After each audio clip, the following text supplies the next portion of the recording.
Bienvenidos a Debate Político, que hoy estamos en modo de entrevista. Lo vamos a hacer con el senador Iván Cepeda para que hablemos precisamente de eso, de política, que sucedió en el año 2016, digamos, eventos muy importantes, no solamente en el contexto nacional, internacionalmente, que creo que es bueno tratar de comentarlos en esta entrevista con el senador Iván Cepeda del Polo Democrático Alternativo. Senador, bienvenido a Debate Político. Bueno, muchas gracias, me es muy placentero estar en este espacio.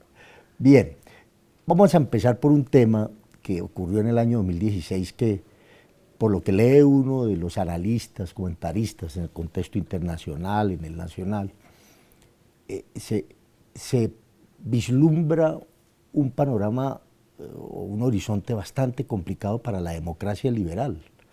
Es decir, por lo que ocurrió en el Reino Unido, por esa fortaleza con que están emergiendo hoy en Europa los movimientos nacionalistas, populistas de derecha, lo que ocurrió en Colombia con con el plebiscito, lo que ocurrió en Estados Unidos con Donald Trump.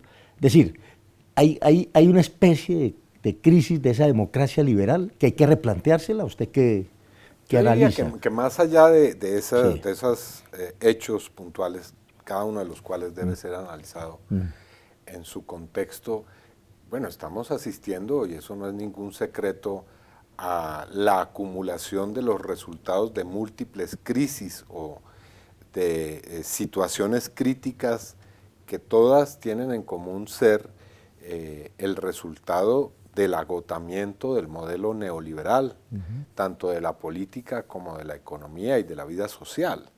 Tenemos una crisis financiera mundial que va unida a un agotamiento del modelo extractivista de los recursos naturales, del petróleo, por ejemplo, una crisis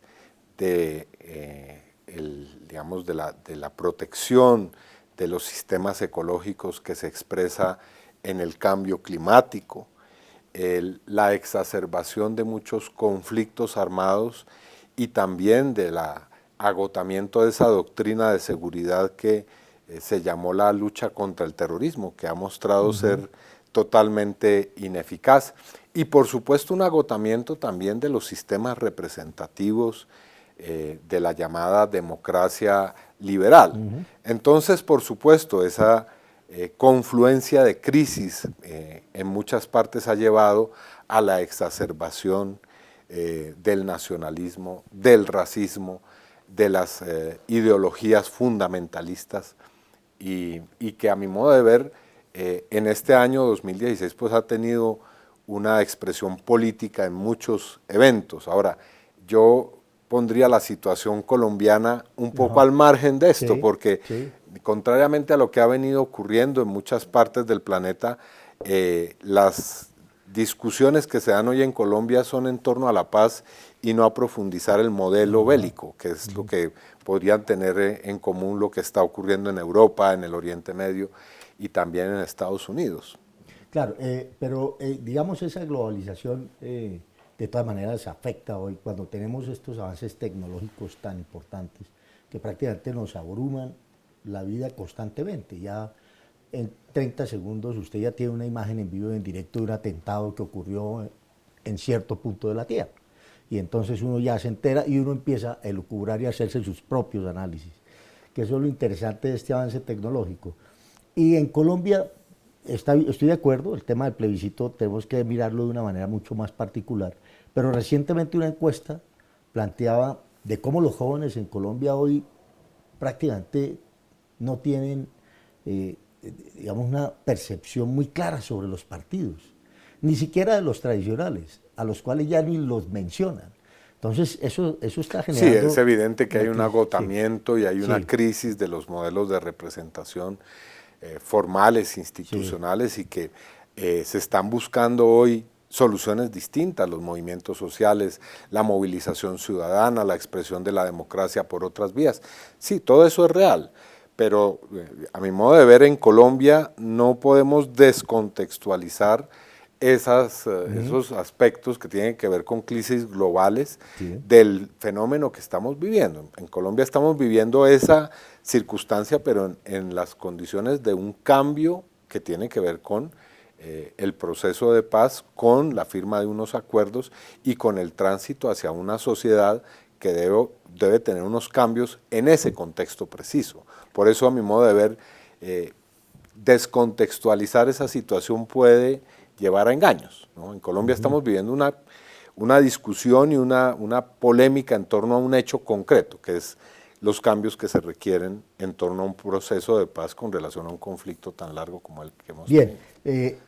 es decir, para nadie es un secreto que el año entrante será un año muy intenso en términos políticos y empiezan a aflorar ya las candidaturas presidenciales, empiezan a demarcarse, digamos, las líneas rojas de cada uno de los movimientos y aspirantes, y entonces esto hace que la política entre a jugar un papel muy importante en ese contexto que usted plantea. Por eso yo le traía el tema de los partidos políticos. ¿Qué puede ocurrir en ese preciso año en que el debate político va a ser tan intenso con la implementación de los acuerdos en nuestro país? Bueno, yo creo que lo que podemos prever de manera razonable es que vamos a tener una época de cambios políticos, es decir, no solamente de las viejas y tradicionales candidaturas y de los viejos y tradicionales planteamientos de los partidos políticos, sino una serie de cambios que van a girar en torno a la manera en cómo se van a llevar a la práctica los acuerdos de paz y a cómo los movimientos ciudadanos y sociales van a participar en ese proceso. Por eso ahí yo vería la confluencia de eso que usted ha señalado, del agotamiento que señalan los jóvenes en torno a esos modelos tradicionales de política y la irrupción de un momento político novedoso como es este que vamos a vivir en Colombia. Yo creo que va a haber muchos giros y cambios en este año y medio que nos separan de las elecciones y creo que va a haber sorpresas políticas también. Sí, yo quiero hablar con usted obviamente del tema de la paz, la implementación, precisar unos asuntos muy particulares, pero antes de ir a ello le quiero preguntar, como miembro de un partido de izquierda, se llama el Polo Democrático Alternativo, ¿en qué instancias están ustedes para efectos de pretender construir una unidad de la izquierda es decir, que como se avisora el panorama electoral, no va a estar nada fácil? Yo diría que aquí tenemos una discusión planteada y es cómo vamos a responder a esos desafíos del proceso de paz, de esa exigencia que se nos hace de abrirle las puertas a esos sectores juveniles que no están en la política tradicional. Y todo eso pues, nos ha llevado a discusiones muy serias y tenemos posiciones disímiles en este momento, pero yo confío en que esas nos van a llevar precisamente esas discusiones a buscar una reconfiguración de la izquierda que esté a tono con esos desafíos. De todas maneras, lo que sí diría es que en estos años, después de la seguridad democrática, después de esos gobiernos tan difíciles que fueron los gobiernos de Uribe, la izquierda ha experimentado un desarrollo político y que tiene que ver con una gran movilización social en estos años, con la posibilidad de cristalizar el acuerdo de paz que ha sido una reivindicación y una exigencia de la izquierda por encima de cualquier otra fuerza política o sector político. Y eso nos crea unas condiciones que yo diría son oportunidades, que hay que saber aprovechar, Bien, que hay que saber pero, entender e sí, interpretar. muy bien, pero veo que al interior del polo se está generando una división. Es decir, acaban de elegir un presidente que para algunos fue prácticamente una elección muy sorpresiva, ¿sí? Que sorprendió a propios extraños. Pero lo que yo le... ¿Cómo ver ese polo democrático para el año entrante unificado? Yo lo que le diría es que Sí. no hay ninguna formación política, Sí. ninguna, ni de derecha ni de izquierda, que no tenga De acuerdo. confrontaciones, antagonismos y Y eso contradicciones. es natural, ¿no? El polo ha vivido toda su existencia y seguramente seguirá existiendo en medio de las diferencias. Y yo creo que a esas diferencias no hay que temerle, sino lo que hay es que desarrollarlas y discutirlas. Tenemos dos visiones diferentes hoy, por lo menos dos visiones, podría haber más, sobre lo que significa el proceso de paz para Colombia, lo que significa los alcances del proceso de paz, la política de alianzas que hay que desarrollar en torno a cómo mantener y hacer estable esa política de paz. Entonces, yo considero que es apenas normal y razonable que haya ese tipo de discusiones y de digamos, diferencias internas y diferencias públicas. Ahora, nuestra habilidad debe consistir en cómo lograr en medio de esa diversidad y esas diferencias describir una estrategia y adoptar una estrategia que permita que podamos hacer sostenible la paz. Ese es para mí. División que no implica que mañana el polo, como de pronto algunos excesos en ciertos comentaristas, de decir que finalmente el polo puede desaparecer, o no puede ser, como organización política. Yo creo que no ese es el escenario que hay que ni visualizar, ni mucho menos permitir que ocurra. Yo creo que hay es que fortalecer las organizaciones que existen y buscar una coalición muy sólida en la izquierda y hacia sectores políticos que no están en la izquierda. Eso es lo que, digamos, queremos en este momento lograr. Ahora, es parte de un debate político, es parte de unas tensiones, es parte de una articulación de fuerzas políticas. Pero la llegada de la ministra de Trabajo, Clara López, al gobierno, ¿eso no fracturó un poco? Bueno, sí, ha provocado discusiones y contradicciones, como ha habido otras decisiones que las han provocado. Por ejemplo, esa que tuvo que ver con el votar o no en la segunda vuelta del año 2014 por elegir la política de paz. En eso hubo una división también, y hubo dos posiciones. Incluso la segunda vuelta de Santos. Claro, exactamente a eso me refiero, con relación a cómo hay que desarrollar la oposición política. Frente a todo eso hemos tenido diferencias, pero hemos logrado convivir y hemos logrado cohabitar en medio de esas diferencias. La cuestión es si lo podremos seguir haciendo a futuro. Bien, en algún momento las FARC propuso un gobierno de transición. ¿Usted qué lectura le hace a eso? Bueno, yo creo que es un planteamiento que corresponde a lo que ha ocurrido en otras partes. Fíjese usted que en Irlanda del Norte, en Sudáfrica, o en países que atravesaron situaciones de dictadura, como por ejemplo Chile, o como por ejemplo España, o como ocurrió en la Europa de la posguerra, se han creado gobiernos en los cuales hay distintos grados de cohabitación de posturas políticas que son radicalmente distintas. En esos países se ha llamado gobierno de transición, en estas pueden ser gobiernos de coalición política. Es un planteamiento, es un planteamiento que hay que discutir en medio del desarrollo de lo que van a ser las contradicciones políticas del próximo año. ¿Será ese digamos, el modelo de gobierno? Bueno, eso habrá que verlo, pero es un planteamiento que aparece y que a mi modo de ver no hay que negarse a discutir. Bien, pero ¿cómo tratar de construir ese gobierno de transición, la posibilidad de una propuesta de transición, cuando tenemos unos partidos políticos y unos políticos? Obviamente no generalizo, digo algunos políticos, pero de esos políticos tradicionales, de región, que no conocen realmente la realidad del país, que no estudian, es decir, cómo tratar de construir eso y convencerlos. Lo primero es como decía, desarrollar la discusión, es decir, hay que plantearse a partir de la experiencia internacional y de las discusiones que en Colombia han tenido lugar en torno a este asunto, una serie de premisas que nos permitan discutir precisamente qué es eso. Es posible que en momentos en los cuales se aplica un acuerdo de paz se pudiera llegar a ciertos niveles de coordinación o de cohabitación en un gobierno, y en torno a qué sería en concreto, porque veo muy difícil que se gobierne para respaldar el modelo neoliberal o para respaldar las políticas que han hecho los últimos gobiernos en Colombia. Desde esa perspectiva yo creo que hay que poner ahí las tesis, poner ahí las discusiones y ver si eso es realmente hoy posible o no.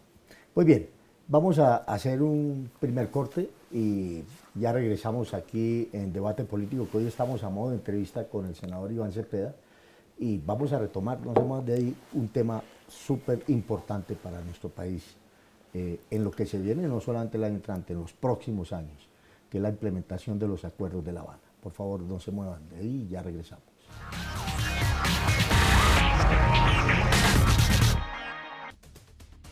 ¿Sabe usted cómo está conformado el Congreso de la República? El Congreso de la República está conformado por 2 cámaras, el Senado con 102 miembros elegidos a nivel nacional y la Cámara de Representantes compuesta por 166 integrantes elegidos en los departamentos. A su vez, el Congreso está dividido en 7 comisiones constitucionales que se especializan en temas para facilitar el trámite legislativo y de reforma constitucional. Entre los temas más relevantes que tratan las comisiones son la Comisión Primera, Reformas a la Constitución y Derechos Fundamentales. La Comisión Segunda trata temas internacionales y de seguridad nacional. La Comisión Tercera, Impuestos y Crédito Público. La Comisión Cuarta, Presupuesto. La Comisión Quinta, Temas Agrarios y de Medio Ambiente. La Comisión Sexta, Servicios Públicos, Educación y Cultura. Y la Comisión Séptima, Salud y Vivienda. Encuentra más información en nuestro portal web. Canal Congreso. Aquí vive la democracia. ¿Sabe usted cuáles son las funciones del Congreso?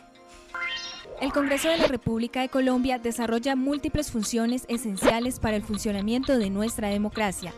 Estas son asignadas por la Constitución y la ley. Tiene, entre otras funciones, la función de reformar la Constitución mediante actos legislativos. Además, crea, modifica y anula las leyes. Así, el Congreso establece, por ejemplo, cómo se van a invertir los recursos de los colombianos.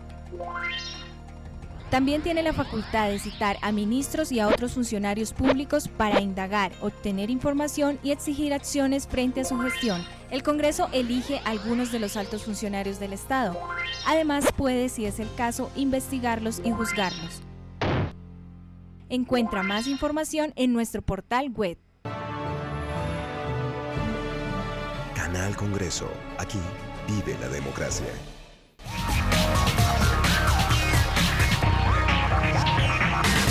Gracias por no moverse de ahí, de sus asientos, de donde estén ubicados cómodamente, porque estos son debates y discusiones que tienen que ver con la realidad del país y que es necesario que todos los colombianos, independientemente de su formación política y de su concepción religiosa y de su condición de clase y de su condición sexual, estén enterados de lo que ocurre en nuestro país, porque todos, como les decía yo, y lo he repetido en muchos programas, todo lo que hacemos a diario, cada uno de nosotros, tiene una interpretación política, es así de claro.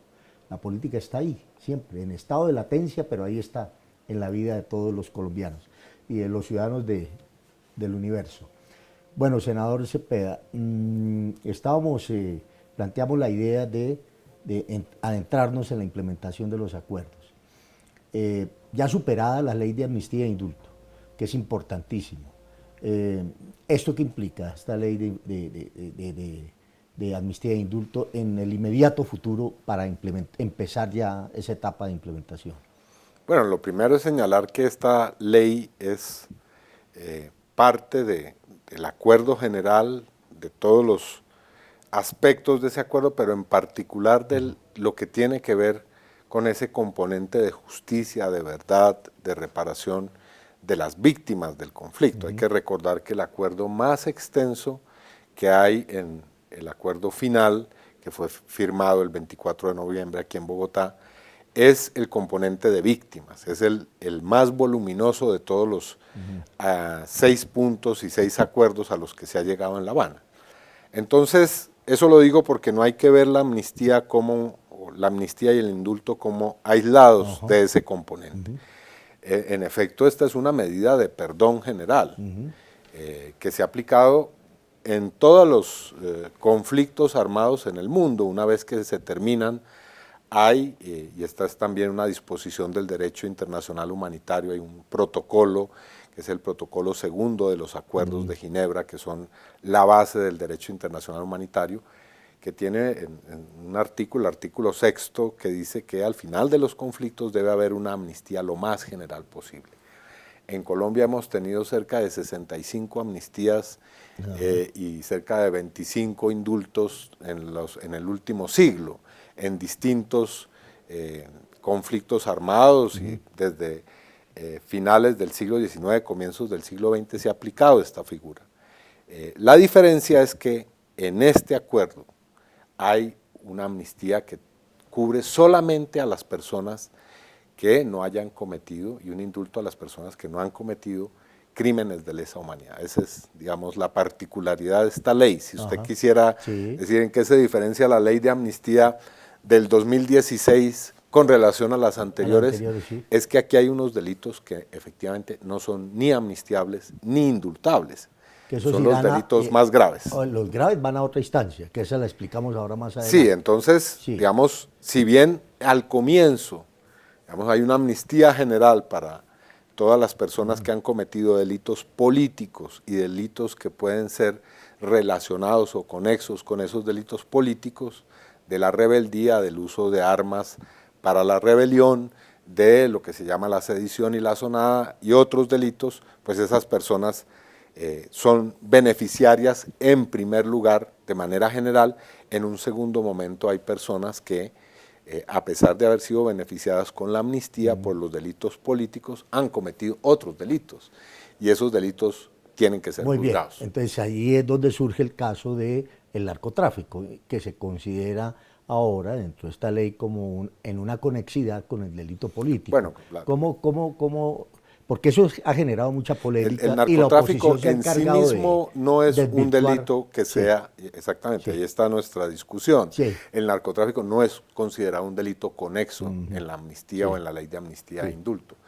El narcotráfico es un delito que tiene una particularidad y es el enriquecimiento a partir de una serie de acciones ilegales que tienen que ver con la comercialización de drogas ilícitas. Bueno, en este caso, lo que sí aparece es que hay determinadas acciones que han tenido que ver con la financiación de la rebelión política, en el caso de la guerrilla, del delito político, que en este caso es, repito, la rebelión y el levantamiento armado, y esas acciones de carácter de financiación de esa actividad pueden ser consideradas delitos conexos, más no el narcotráfico como una actividad que tiene un fin lucrativo para unos particulares. ¿No? Ese no o sea, la conexidad es si este dinero del narcotráfico se utilizó para si hay fines dineros de rebelión, que han tenido que ver con la cadena de producción, de comercialización,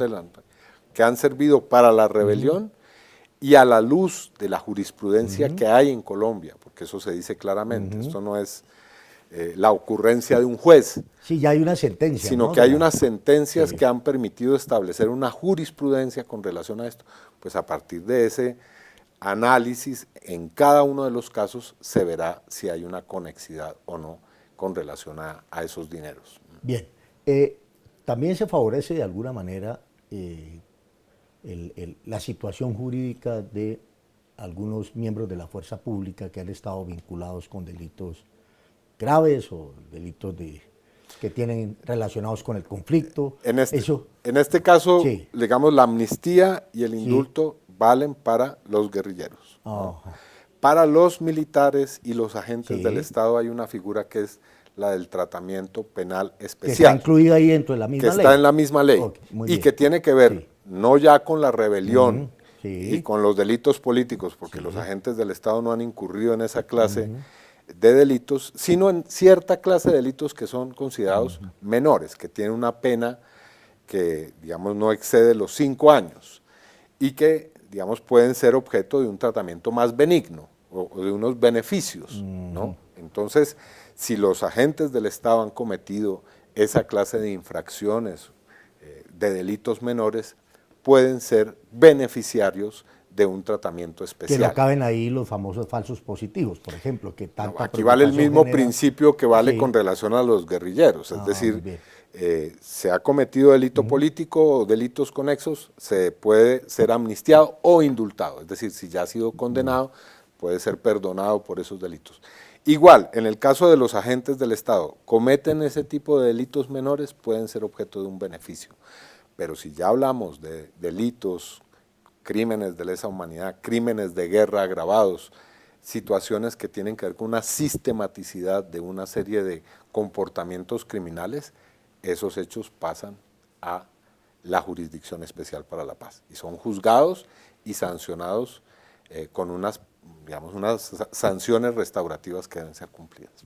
Bien, ¿qué ocurre? Y pues esto hay que comentarlo necesariamente y que seguramente en un futuro va a seguir ocurriendo el asunto, pues desgraciadamente, pero eso, digamos, en otros procesos de paz ha sido una situación que no se ha podido eludir, que es la gente de la guerrilla que decide desertar. ¿Con ellos qué va a ocurrir? ¿Qué pasa con Bueno, estos con cualquiera que sí.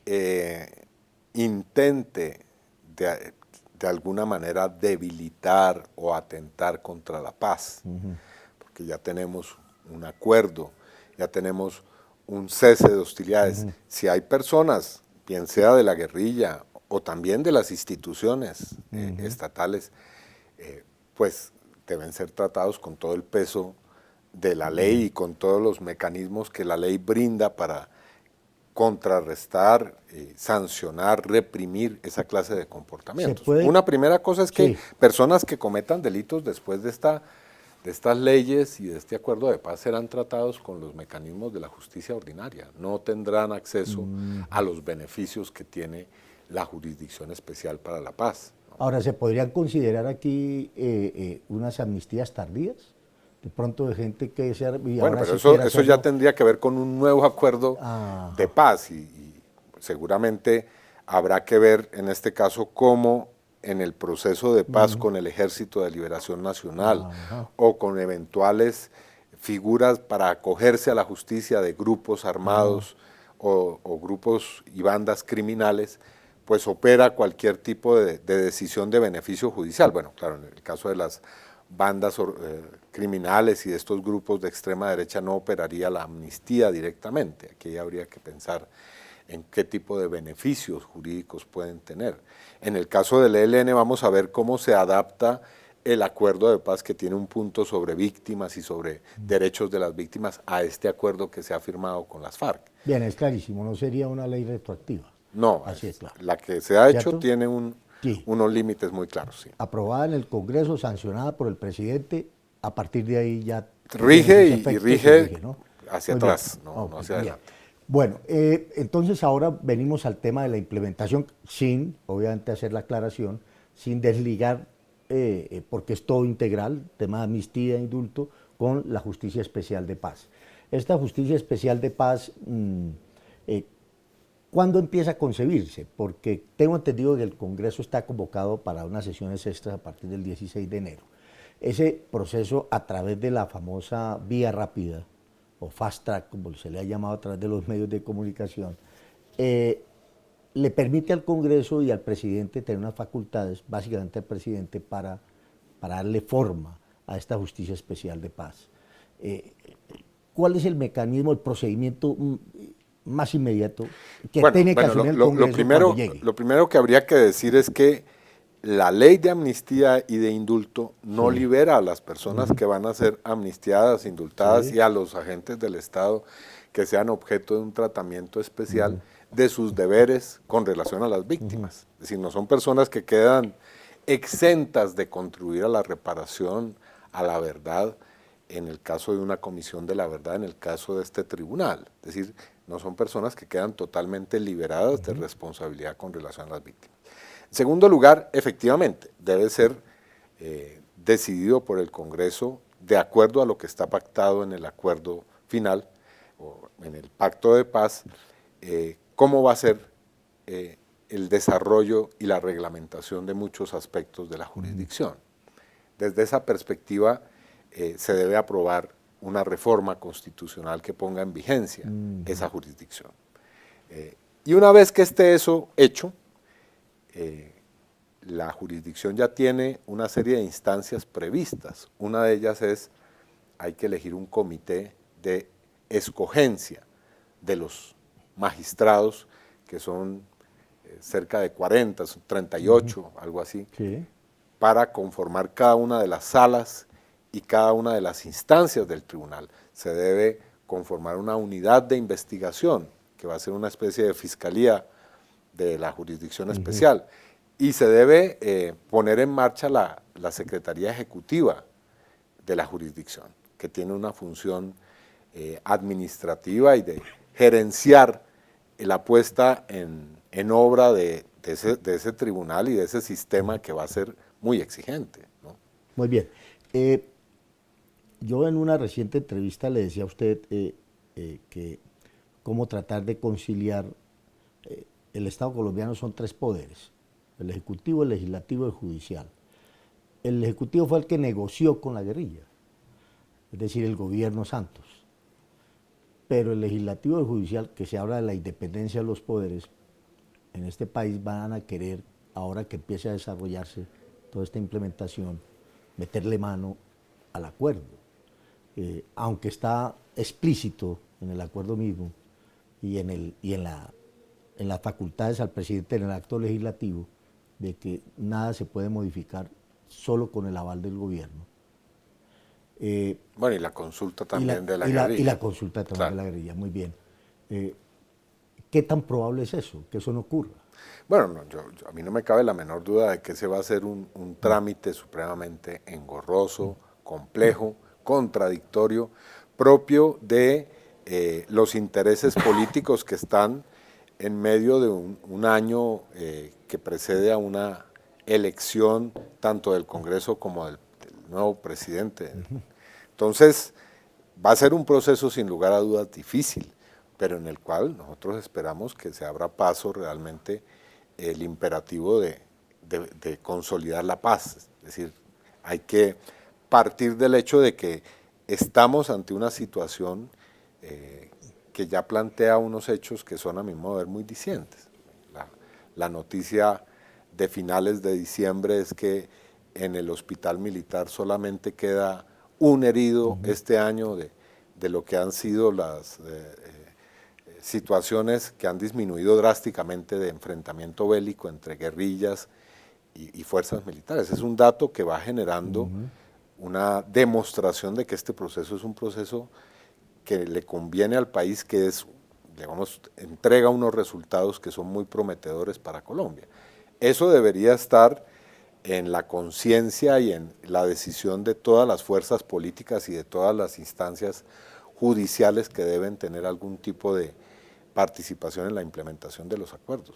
Para nadie es un secreto que la política en Colombia se mueve por intereses, se mueve porque este régimen presidencialista le permite de alguna manera manipular la política misma, y que estos políticos que hoy tenemos en el Congreso de la República, no digo todos obviamente, pero buena parte de este Congreso, pues se mueve también por unos intereses, y ahora que vienen las campañas políticas, van a buscar presionar del gobierno, bueno, a través de los llamados cupos indicativos y todas estas cosas, y no estoy diciendo nada nuevo, eso viene ocurriendo hace muchos años en Colombia. ¿Qué puede hacerlos mover distinto a eso para que ellos vengan y cumplan con el quórum y el debate y se puedan aprobar estos temas de paz que finalmente responde más a unas facultades al presidente de la República que llegar aquí a discutirlos y debatirlos a fondo?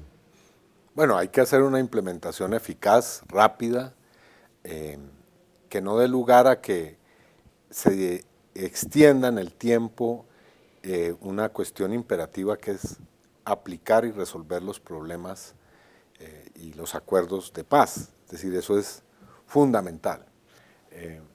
Ya mencioné que yo creo que la paz sí genera unas realidades políticas que, a mi modo de ver, deben ser atendidas y de acuerdo a las cuales hay que tomar decisiones. Yo no creo que se pueda desperdiciar, malograr esto que se ha ya ganado. Pero en tercer lugar, además diría que hay unos movimientos ciudadanos que están alertas y que han mostrado una capacidad importante de influencia en la política, es decir, estas manifestaciones que se presentaron en todo el país después del 2 de octubre creo que son muestra de una ciudadanía que también quiere que se cumpla con los acuerdos de paz y que se implemente de una manera exitosa esos acuerdos. Así que yo diría que habrá factores nacionales y también internacionales que van a ejercer presión sobre esas decisiones que hay que tomar en los próximos meses. Bueno, pues ojalá eso ocurra y creo que hay otro elemento clave dentro del desarrollo de la Justicia Especial de Paz, porque además es como la columna vertebral del acuerdo, ¿no? Ahí es donde... Pues es uno de los pilares, sí. Sí, pero pilar hay otros que son sí, también sí, igualmente son muy importantes. Sí. De acuerdo. Pero este punto es absolutamente clave, porque además no solamente tiene que ver con los miembros de la fuerza pública, con la guerrilla, también tiene que ver con los auspiciadores de esta violencia, los auspiciadores y financiadores de este conflicto. Y a partir de esta Justicia Especial de Paz se va a crear una instancia muy importante que es la Comisión de la Verdad, por ejemplo, que ellos también van a ser convocados por los jueces de paz o de la Justicia Especial para la Paz para que respondan, ¿no?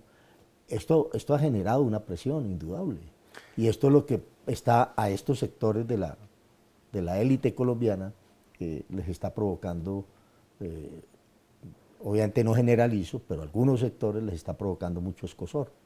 Sí, por supuesto, porque es un escenario que por primera vez en el país va a tener los alcances y las posibilidades que nunca ha habido para esclarecer, asignar responsabilidades, buscar identificar los autores y los gestores de cadenas criminales que en Colombia han tenido un resultado nefasto y que por supuesto van a sacudir a la sociedad colombiana cuando se escruten y se esclarezcan de una forma debida. Y yo creo que el sistema que está en el acuerdo de paz tiene esa posibilidad. Es decir, tiene la posibilidad de abrir las puertas a un ejercicio de esclarecimiento, a un ejercicio de rendición de cuentas en la justicia que no ha habido en Colombia.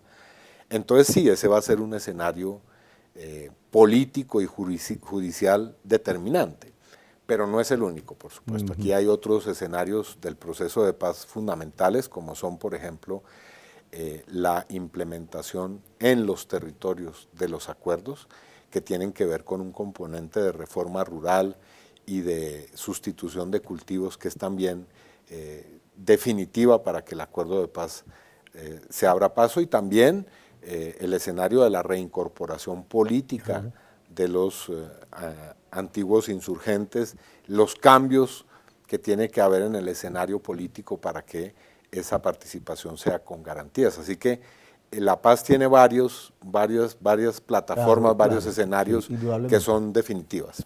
Sí, antes de meternos a ese tema, me parece importante dejar como claro, con esta Justicia Especial de Paz se desvirtúa cualquier posibilidad de impunidad.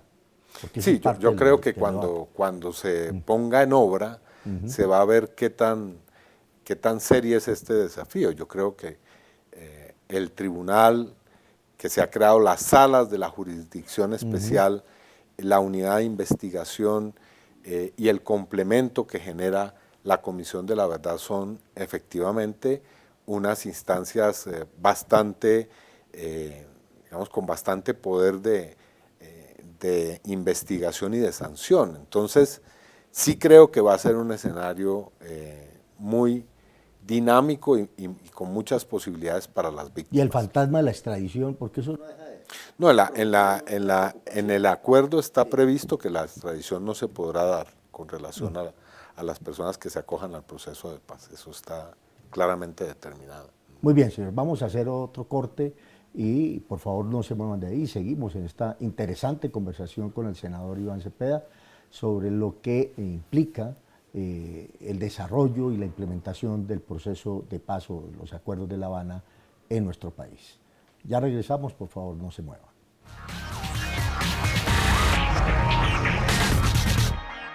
¿Sabe usted quién puede presentar proyectos para que se conviertan en ley? En Colombia pueden presentar proyectos de ley los senadores y representantes a la Cámara, los ministros, las altas cortes, entre otros altos funcionarios del Estado, quienes poseen iniciativa legislativa. También la iniciativa legislativa es un mecanismo de participación que faculta a los ciudadanos, a concejales o diputados del país a presentar proyectos de ley o de reforma a la Constitución. Para presentar una iniciativa popular por parte de los ciudadanos se debe elegir un comité promotor de la propuesta e inscribir la solicitud. Luego se debe recolectar un número de firmas válidas igual o superior al 5% del censo electoral. Si se cumplen estos requisitos, la registraduría expedirá la certificación. Con esto, el proyecto de ley o de reforma a la Constitución podrá ser radicado en las secretarías del Congreso y deberá iniciar su trámite con mensaje de urgencia para que tenga prioridad sobre los demás proyectos.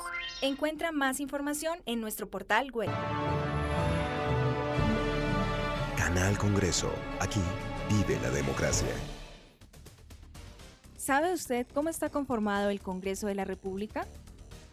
El Congreso de la República está conformado por dos cámaras, el Senado con 102 miembros elegidos a nivel nacional y la Cámara de Representantes compuesta por 166 integrantes elegidos en los departamentos. A su vez, el Congreso está dividido en 7 comisiones constitucionales que se especializan en temas para facilitar el trámite legislativo y de reforma constitucional. Entre los temas más relevantes que tratan las comisiones son la Comisión Primera, Reformas a la Constitución y Derechos Fundamentales. La Comisión Segunda trata temas internacionales y de seguridad nacional. La Comisión Tercera, Impuestos y Crédito Público. La Comisión Cuarta, Presupuesto. La Comisión Quinta, Temas Agrarios y de Medio Ambiente. La Comisión Sexta, Servicios Públicos, Educación y Cultura. Y la Comisión Séptima, Salud y Vivienda. Encuentra más información en nuestro portal web. Canal Congreso. Aquí vive la democracia.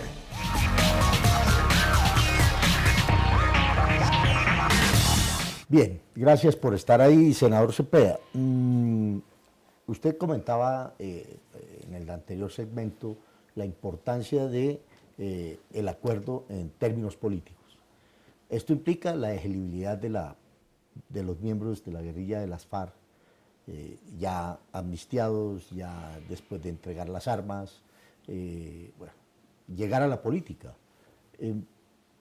¿Cómo es este proceso que se va a dar ahí para aclararle a la gente que no necesariamente esto implica darles una curul porque se le ocurrió al Estado colombiano? Creo que es el resultado precisamente del acuerdo de paz, es decir, aquí hay que recordar que este no ha sido un proceso de sometimiento a la justicia o de rendición o de simplemente una desmovilización de la guerrilla, sino que es el resultado de un pacto político para resolver un conflicto de muy larga duración en el cual lo natural es que se deponen las armas a cambio de una participación en política. Esa participación está pactada a través de la creación de un grupo político, a través de una asignación de unas condiciones especiales para participar en el primer periodo, en el segundo periodo de ese tránsito a la vida política con determinados beneficios, y esos beneficios se dan a cambio de la dejación de armas y de la posibilidad de una conversión de la guerrilla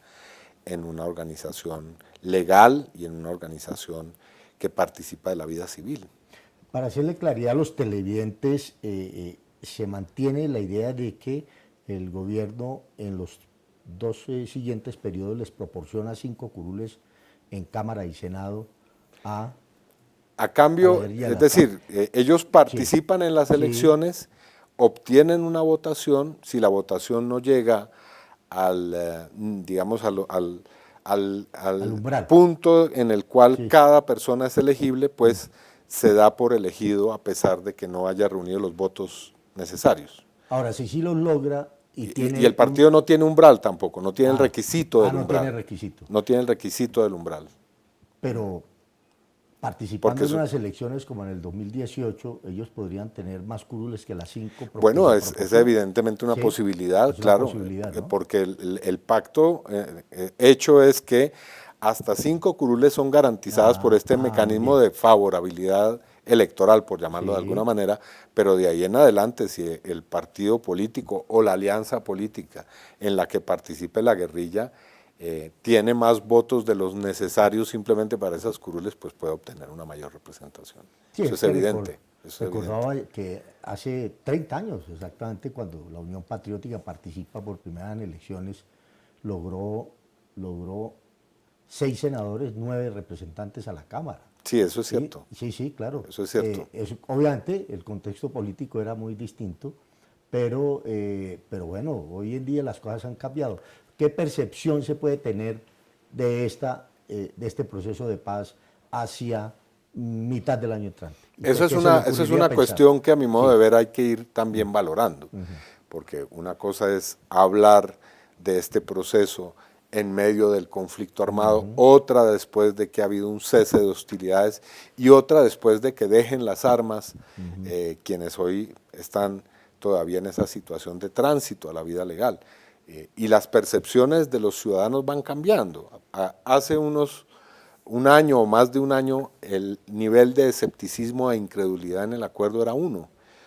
Hoy hay digamos, una mayor credibilidad del proceso y hay ciudadanos que hoy están en las encuestas afirmando que creen en que el proceso es serio y que va a haber paz, digamos que va a poder construir la paz.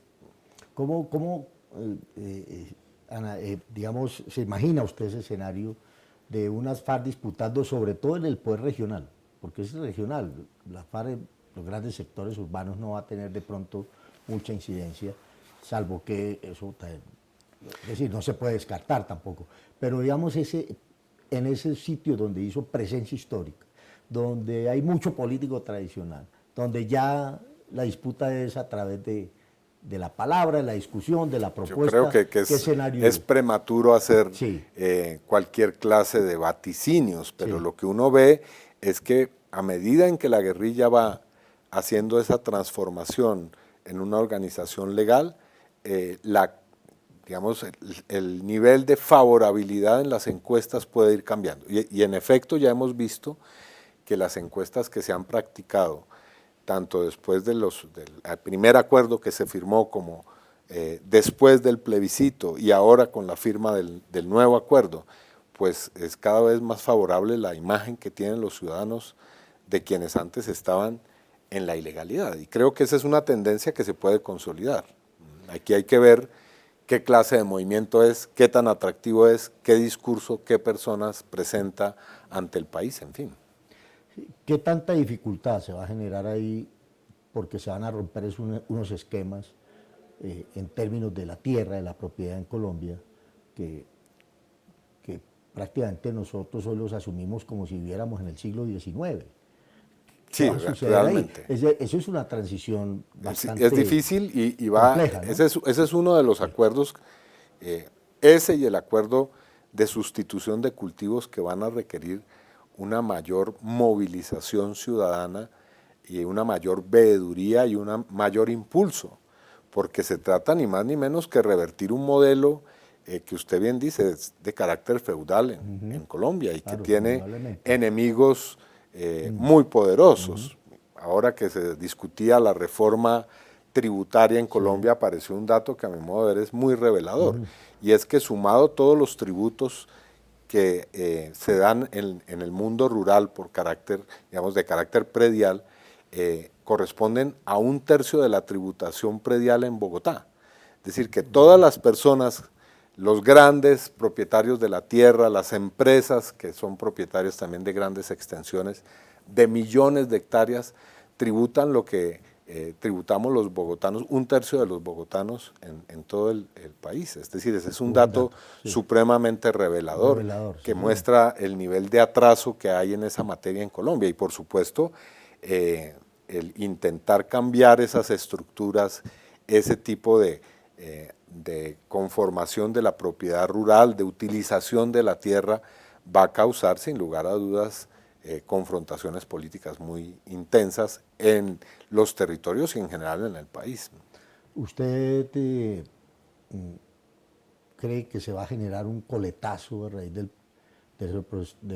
proceso de paz, de la negociación, de la implementación? digamos, un coletazo violento? ¿Es Pues, factible eso? de hecho, ya se ha Sí. presentado una serie de asesinatos contra miembros de Marcha Patriótica, defensores de derechos humanos, líderes campesinos. Y eso es, a mi modo de ver, un signo preocupante al cual hay que prestar muchísima atención. Ahora, si uno compara con otros procesos de paz que se han dado en el país, yo diría que en este caso tenemos una base social y política más sólida que en otros momentos, por ejemplo, que en el proceso que tuvo lugar a mediados de los 80 con relación a la Unión Patriótica, que tenemos una base social y un respaldo al proceso que lo hace más sólido, que le da más posibilidades. Pero eso no significa que haya que confiarse en que no ocurran hechos de violencia, por supuesto. ¿Usted cree que el presidente Santos va a cumplir? Yo creo que en lo que muestra la experiencia de este proceso de paz es que se ha podido avanzar, ¿no? Y más que en las palabras, en los discursos, aquí hay que juzgar por los hechos. Hasta ahora se ha podido desarrollar un proceso de paz en el cual se han ido cumpliendo una serie de pasos. Hay que buscar que esa tendencia y eso que ha permitido llegar a este punto, pues continúe siendo así. Un presidente en el año 2018, independientemente de su corriente política, ¿cree que se atrevería a reversar lo que se va a negociar? Depende de qué tan avanzado Sí. esté. Ajá. Es decir, si hay una Sí. generación de hechos de tal naturaleza que el desconocer o el revertir o el debilitar los acuerdos de paz signifique un cambio muy negativo con relación a lo que se ha avanzado, yo creo que va a ser muy difícil que quien esté en la presidencia en el 2018 decida echar para atrás cosas que, a mi modo de ver, ya van a tener un carácter muy sólido. Ahora, si los acuerdos no se implementan, si hay un gran incumplimiento, si esto es el reino de la anarquía, pues por supuesto quien llegue tendrá más facilidades de cambiar las cosas. Sí, obviamente planteo la pregunta desde la perspectiva de si llega a ser presidente algún sector que se ha opuesto claramente al proceso de paz. Pero bueno, senador Iván Cepeda, yo siempre concluyo estas entrevistas planteándole el comienzo de una frase para que usted me la complemente. A ver si podemos Entonces, ser es exitosos así. en la tarea. Bien. La política se hizo para... Yo diría que para la democracia social, económica, para el bienestar de la gente. Bien. Si estuviera en mis manos administrar la cosa pública, ¿lo haría para...? Pensando en la dignidad y en el bienestar de las personas. La soberbia en política es mala consejera por... Porque implica una postura egoísta y ciega frente al otro. En política me frustra no poder... Alcanzar los objetivos esenciales, bueno, que tienen que ver con lo que yo pienso sobre el país y sobre el futuro del país. Pues bien, senador Cepeda, muchas gracias por estar en Debate Político. Muchas gracias. Y esperemos que a ustedes, señores televidentes, esta entrevista, que en parte también es muy didáctica en torno a lo que se nos viene ahora en el inmediato futuro a los colombianos con la implementación de los acuerdos de paz de La Habana. Muchas gracias por estar ahí y por tenernos en cuenta. Esperamos tenerlos en el próximo programa porque siempre trabajaremos aquí temas de interés nacional desde el Congreso de la República.